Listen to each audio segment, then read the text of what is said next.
Alleluia, Alleluia, Alleluia, Alleluia, Alleluia, Alleluia, Alleluia, Alleluia, Alleluia, Alleluia.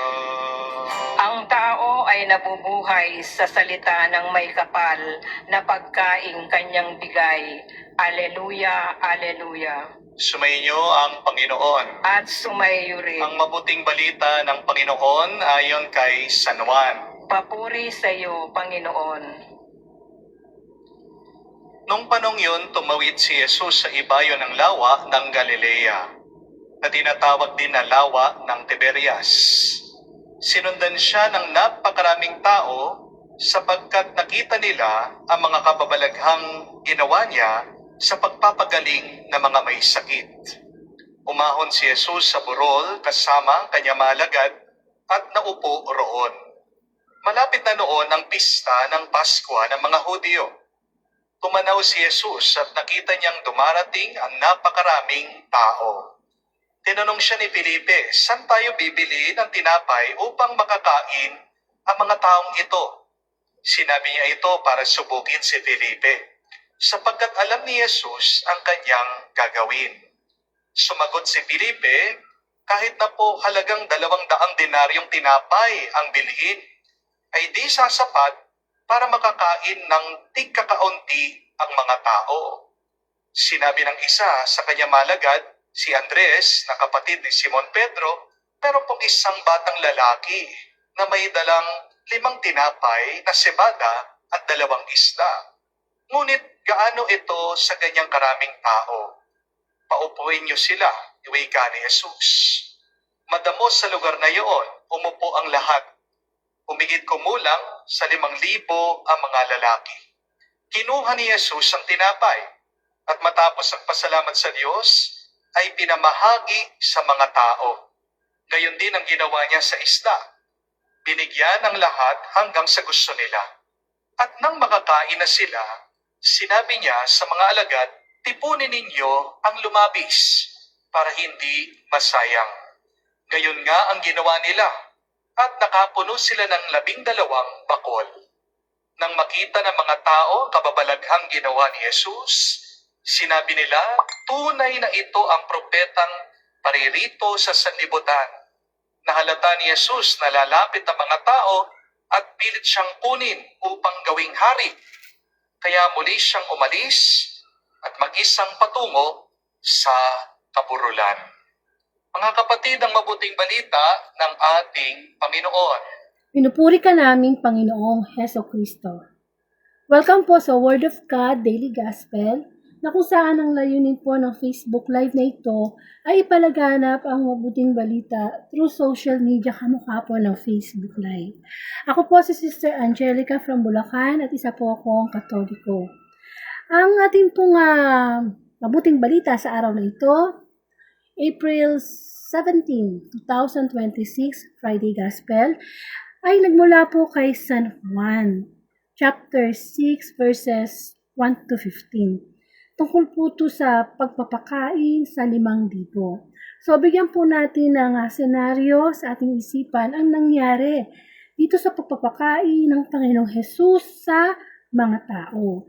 Alam po natin ang Panginoong Hesus ay talaga namang nakakagawa ng mga himala, nakakapagpagaling siya ng mga may sakit, nakaka-cast out siya ng mga demonyo, nakakabuhay siya ng patay, di po ba?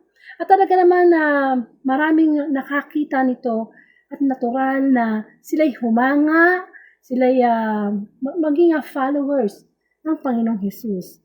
Kaya kung saan man siya pumupunta, ay marami po talagang sumusunod sa kanya. Ngayon po may senaryo na napakaraming tao, no? As in talagang sobrang dami, mahigit pa sa 5,000 ang pumunta sa isang lugar para makinig sa Panginoong Hesus, para yung iba magpahingi ng kagalingan. Amen.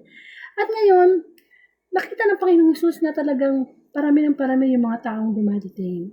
Kaya, tinanong niya si Felipe. Sabi niya, Saan tayo bibili ng tinapay upang makakain ng mga taong to? Alam niyo po, ang Panginoong Jesus kapag nagtatanong niya, alam naman niya yung sagot eh. Pero sabi nga, ito'y parang subukin si Felipe sapagkat alam ni Jesus ang kanyang gagawin. So ano ang tugon ni Felipe? Meron, kahit po halagang 200 denaryo ng tinapay, ang bilhin, hindi po ito magkakasya sa napakaraming tao. Ngayon, sinabi niya sa kanyang mga alagad, si Andres, na kapatid ni Simon Pedro, ang sabi nito ay, meron po tayo dito isang batang lalaki na may dalang 5 tinapay na cebada at 2 isda. Pero ganun din, parang sinabi niya, paano ito magkakasya sa ganyang karaming tao? So just imagine, 5 tinapay, 2 isda. Libo-libong tao ang kailangan kumain. So, nagbigay ng instruction ang Panginoong Hesus. Sige, paupuin niyo sila. No? Madamo yung lugar na yun eh. Sumupo ang lahat. 5,000 ang mga lalaki, hindi pa kasama doon yung mga bata, yung mga babae. So, just imagine kung gaano kadami yun, no? Then, ano ang ginawa ng Panginoong Hesus? Yung mga tinapay at isda na nakuha niya, ipinagdasal niya sa Diyos Ama. Itinaas niya yun sa Diyos. At siya ay nagpasalamat. Amen? Gayon din ang ginawa niya sa isda. So, pinagpasalamat niya yung tinapay at isda sa Diyos Ama. Tapos, anong nangyari? Dumami. No? Doon na pumasok yung himala. Dumami yung 5 tinapay, 2 isda. At ako naman, talagang napakain ang lahat. No? Napakain ng lahat ng mga tao doon. At hindi lamang yun ang himalang nangyari. Sumobra pa yung pagkain na ipinagpasalamat ng Panginoon. So, nung makita ng mga tao ang kababalaghang ginawa ng Panginoong Hesus, talaga namang, di ba, bumidib sila lahat, no? Dapat talagang kukunin nila ang Panginoong Hesus, gagawin na nilang hari eh. Pero hindi pa yung tamang panahon. Kaya, umalis ang Panginoong Hesus, no? Umalis muna siya. So, paano po natin bibigyan ng pagninilay o reflection ang mabuting balita sa araw na ito? Actually, marami kang maibibigay na reflection dito eh. Pero makikita natin dito yung ginawa ng Panginoong Hesus. Yung sinasabing itinaas niya yung mga tinapay at mga isda at nagpasalamat siya sa Diyos Ama. Naalala niyo po ba yung panahon ng COVID? Lahat po tayo hindi nakapaghanda. Buong mundo nabigla. Amen? Nandyan yung hindi natin napaghandaan na darating pala yung time na magkakaroon yung makukulong tayo sa ating mga tahanan. Hindi po ba? Yung magkakaroon pa dyan ng mga biglang tataas yung mga bilihin. Maraming mga protocol na nangyari. Amen. Bisan nga nakinig ka ng balita na isang flight stewardess hindi makapasok sa trabaho kasi COVID eh. Ang kanya naging hanap buhay magtinda ng barbecue. So kanya-kanya tayong diskarte ng COVID, no? Pero ang makikita natin dito ay isang pagpapaalala sa atin ng Panginoon na masyado na tayong busy. Kasi nung wala pang COVID, busy ang mga tao eh. So, dumating yung COVID, nagkaroon tayo ngayon ng panahon na magkasama-sama sa ating mga tahanan. Amen. Magkaroon ng panahon na makapag-nilay sa ating buhay, relasyon sa ating Panginoon. Amen. So, ang buhay natin, sa sobrang busy natin, nakakalimutan natin ng Panginoon. Nakakalimutan natin magpasalamat sa Panginoon. May mga bagay din na nangyayari sa buhay natin na kakaroon tayo ng pagsubok. Kakaroon tayo ng karamdaman. Kakaroon tayo ng kakapusan sa pananalapi. Minsan, mga broken relationship. Amen. Pero, dito sa mabuting balita, ipinakita rito yung himala eh. At ang himala pala, nagsisimula sa pagpapasalamat. Dahil utoy mo ang Panginoong Jesus na anak lang ng Diyos, lagi siya nagpapasalamat sa ating Diyos Ama. Ganyan ang nangyayari sa ating buhay. Kung minsan napupuno tayo ng mga pag-aalala, ng takot, depression, mga negative thoughts, kasi kulang pala tayo sa pagpapasalamat sa Panginoon. Amen. Kamukha nung sinabi dito, no? Nung kwento, nung mabuting balita, no? Ano pa bang meron dyan? Sabi ng Panginoong Jesus. Sabi ng kanyang mga alagad, ito po, may batang nagbigay ng mga pirasong tinapay, 2 isda. Amen. Parang sa buhay din natin, no? Kapag tayo ay nasa panahon ng pagsubok, tatanong sa atin ng Panginoon, ano pa bang meron dyan? Ano pa bang meron dyan na pwede tayo magsimula para ito ay maparami? Halimbawa, meron tayong karamdaman ngayon. Ikaw yung bedridden ka na. May cancer ka na. O kaya, meron kang naputulan ka ng isang bahagi ng iyong katawan. Kailangan ba tayo talagang wala na pag-asa, no? Hindi Meron at meron pwedeng hiwalang magawa ang Panginoon sa atin kung titingnan lang natin ang lahat ng biyaya na meron tayo.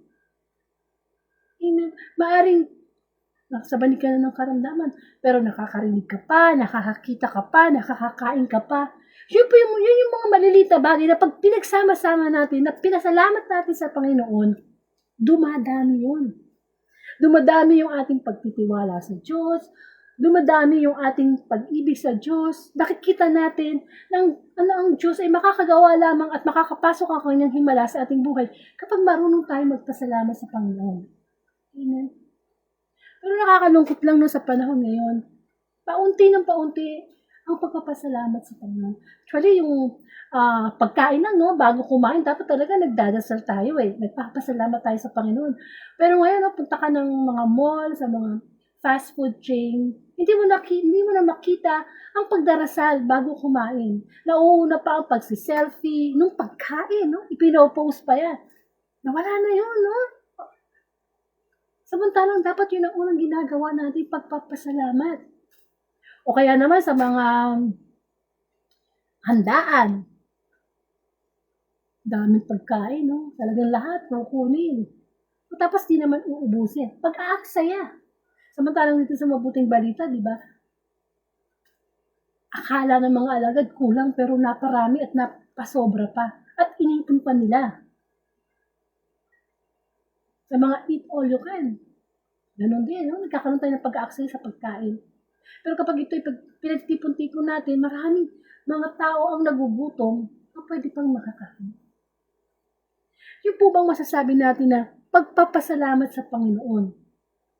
Lalo na sa panahon na parang nagdududa na tayo, may kakapusan na, kulang na, baka wala nang mangyari. Hindi po Kapag ipinapanalangin natin sa Diyos, ang mga bagay na sa palagay natin ay kinakapusan tayo, nawawala na tayo ng pag-asa, mga kahinaan natin, nang may pagpapasalamat, papasok ang himala ng Diyos. Yung maliit mong pasensya, madadagdagan yan. At baka sumobra pa. At pag sumobra yan, ibabahagi mo pa sa iba. Yung peace of mind na halos parang mawala na. Pero nilift natin sa Panginoon. Ipinagdasal natin sa Panginoon. Hindi natin napansin. Padagdag na pala ng padagdag ang ating peace of mind. Nakakapagtabi na pala tayo. At nakakapagbahagi na tayo sa iba. Amen.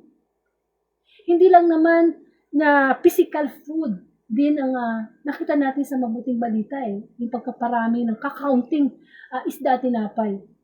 Kundi ipinapakita dito yung pagpapasalamat natin sa Panginoon. Kaya wag natin i-compare yung sarili natin sa iba na bakit siya? Hindi naman siya naglilingkod sa Panginoon, bakit lumayaman sila? Samantalang tayo, naglilingkod tayo sa Panginoon. At ganito parang buhay natin, mahirap pa rin. Hindi kasi sa mga material na bagay, nakikita ang totoong biyaya. Ang biyaya ay nakikita kung paano nagiging tayo mayaman sa pananampalataya, pagtitiwala at pag-ibig sa Diyos. Patuloy lang tayong mag-isip, maghalungkat ng mga dapat natin ipagpasalamat sa Panginoon. Kasi hanggat nabubuhay tayo, marami tayong dapat ipagpasalamat. Kung masakit man ang ulo mo, salamat Lord, no? Nakakakita pa ako, nakakakain. Kumbaga, naghahanap tayo, hindi tayo nagpo-focus sa mga bagay na kakaunti lang o halos wala na. Mag-focus man tayo sa mga bagay na palagay natin parang maliit. Magpasalamat natin. Kasi ang taong marunong magpasalamat, nagsasarado ang pinto ng pagrereklamo.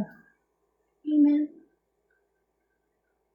Kaya lang natin hindi makita ipagpasalamat sa Panginoon ang mga bagay-bagay na akala natin pabigat, akala natin problema. Hindi natin alam na yung pagsubok pala na yun ang magiging dahilan para mas lumalim ang ating faith kay Lord. Kaya sa pinagdadaanan natin ngayon, tinatanong sa atin ng Panginoon, ano pa ba ang meron dyan? Ano pa yung natitira? May konti ka pa bang pasensya na natitira? Ipagpasalamat to sa Panginoon para palakin pa niya. Amen. Ang bawat malalaking bagay, nasimula yan sa maliit. Kaya hindi natin dapat binabaliwala.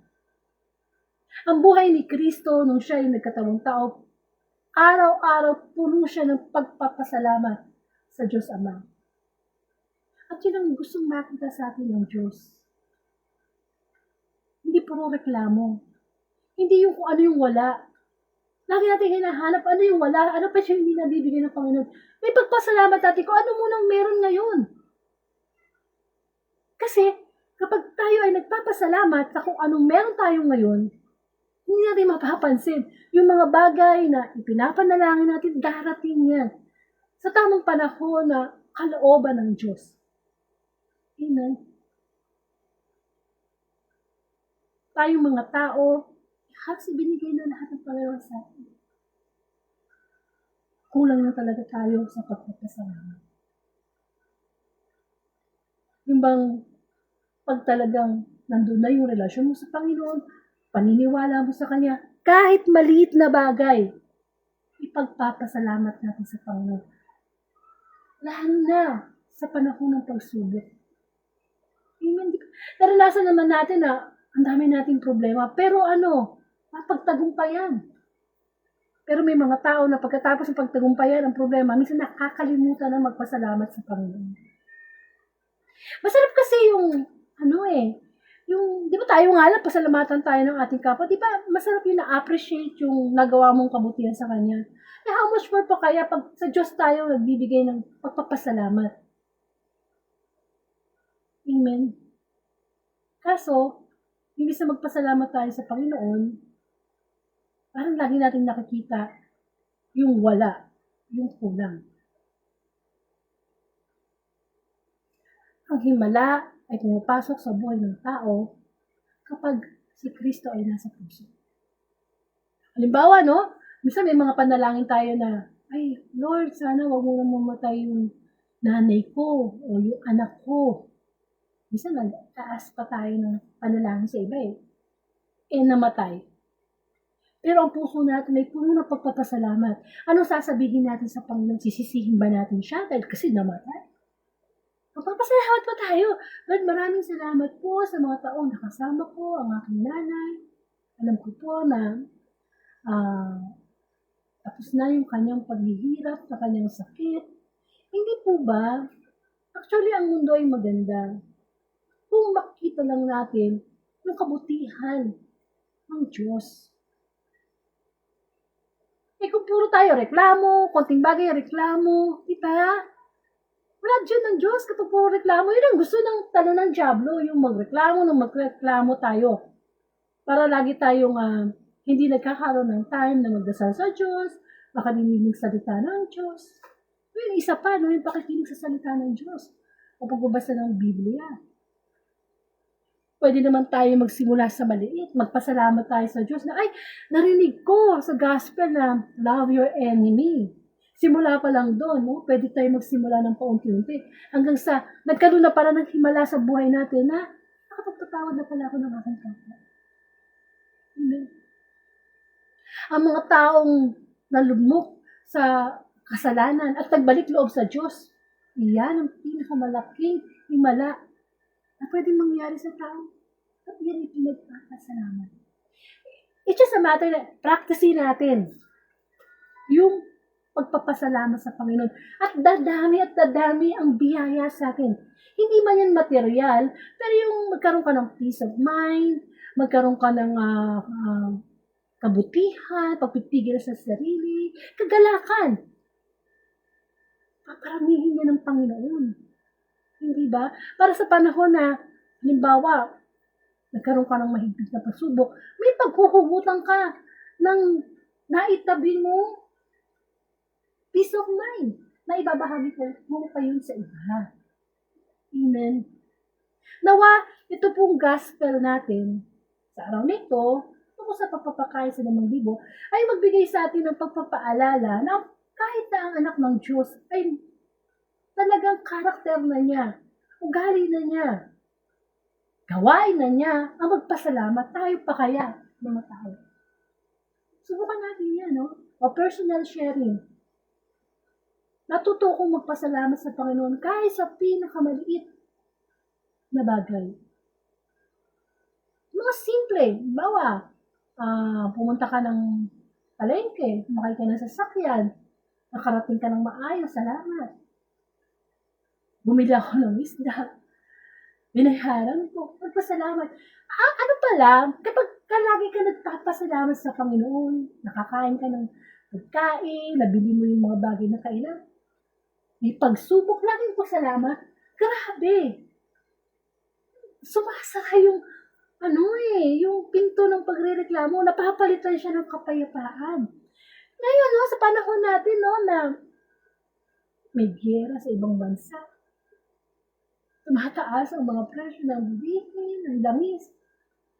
Imbis na stress, imbis na worries ang pumasok sa utak, magpapasalamat, yes Lord. Salamat sapagkat kahit mataas ang presyo ng langis, ito nakakakain pa rin kami, Lord. Hindi po ba? Deserve ng Diyos ang pasalamatan. Bigay nga niya ang kanyang buktong na anak, ang Panginoong Jesus. Para sa kapatawaran natin mga kasalanan, yung pa kayang mga material na bagay ang hindi ibigay sa atin. Natural, ibibigay sa atin ng Panginoon yung ayon sa kanyang kalooban. Kaya minsan hindi natin makuha yung mga bagay na pinapanalangin natin. Hindi maganda para sa atin. Pero lagi nating tatandaan na magpasalamat. Pagpapasalamat ang mga isa sa mga dahilan para pumasok ang biyaya, ang himala ng Diyos sa ating buhay. Paggising pa lang sa umaga, o puro cellphone, agad ang kukunin. Salamat agad sa Panginoon. Kasi nung natulog tayo, para tayong mga patay na buhay. Na yung ating free will, hindi na natin mahawakan.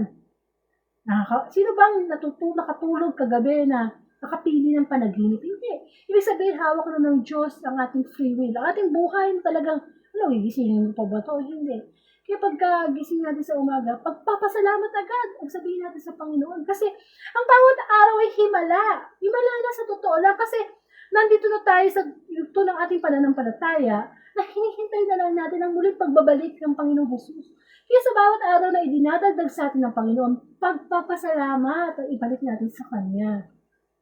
Pagka nakakaraos tayo sa buong araw, di ba? Kahit may mga pagsubok, bago matulog sa gabi, pasalamat. Isa pa yan sa mahalagang pagpapasalamat. At syempre, yung paghingi natin ng tawad, sa ating mga kasalanan sa buong maghapon. Kasi hindi na nga natin alam kung magigising pa tayo sa kinabukasan. Punayin natin ang ating buhay ng pagpapasalamat. At of course, kung tayo yung tipong taong binibless ni Lord, hindi lang sa financial, sabi nga, ano ba mga mai-share natin sa ating kapwa? Talent, skills, money, di ba? I-share natin. Kasi, di ba, pinagkakatiwala lang naman tayo ng Diyos sa mga dali na meron tayo.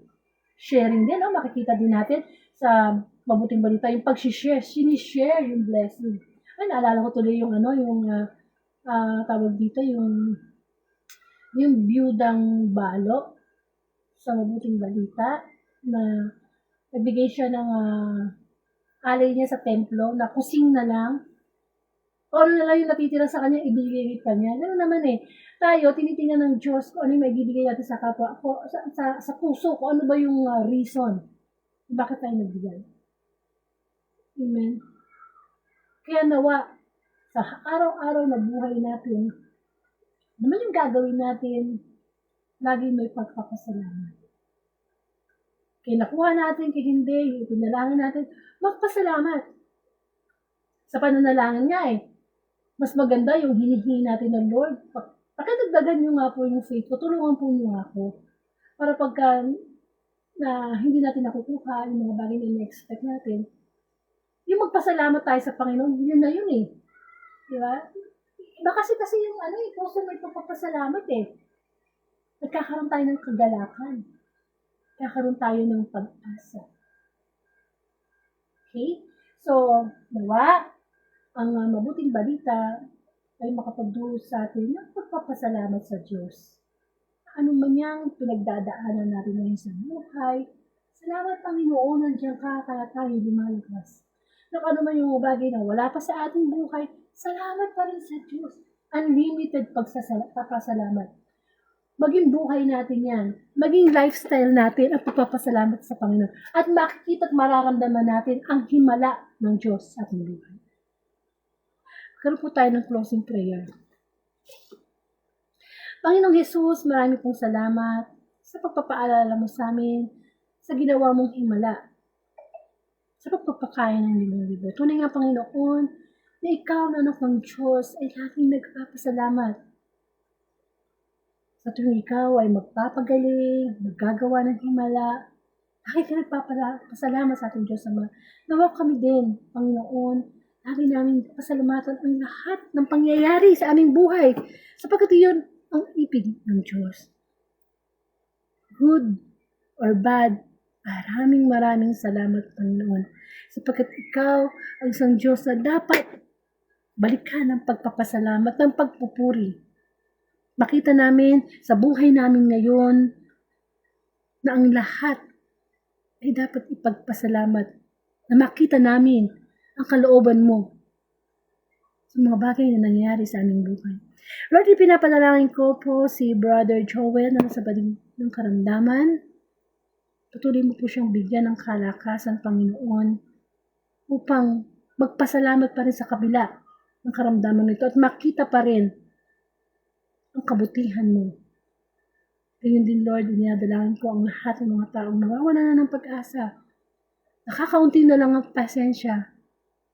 Panginoon, ipoy mo po kanilang puso na lumapit sa iyo at magpasalamat upang pumasok ang himala ng iyong pagpapagaling, ng iyong pagbibigay pag-asa. Manalangin po tayo ng Ama namin.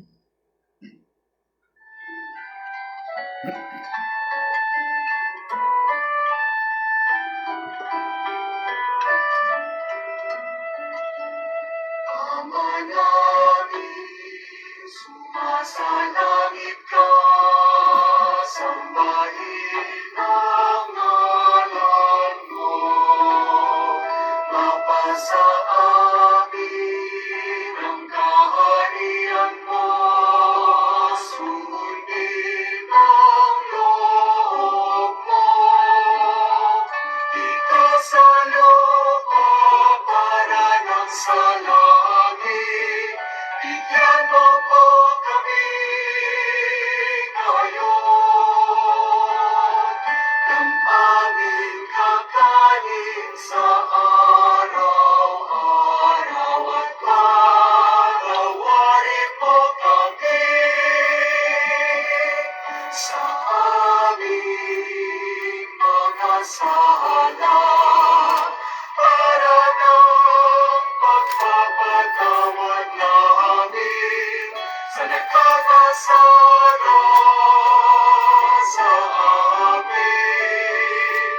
At huwag mo kaming ipahintulot sa tukso. At yadya mo kami sa lahat ng masama,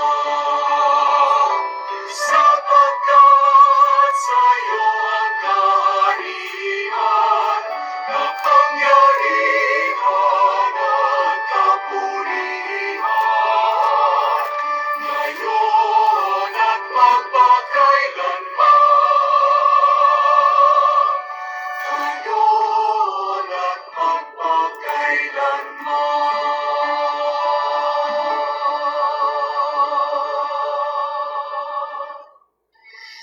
Salamat sa Panginoon. Lagi natin pong iisipin na kung gusto nating pumasok ang himala ng Panginoon sa ating buhay, lagi po tayong magpasalamat sa Diyos. Amen. So, kung bibigay po ni Lord ang April 18, 2026, Saturday Gospel, muli sama-sama po tayong magnilay ng mabuting balita bilang pagkain spiritual. Sapagkat sinabi po ng Panginoong Hesus, hindi lamang sa tinapay na bubuhay ang tao, kundi sa bawat salitang namumutawi mula sa bibig ng Diyos. To God be the glory.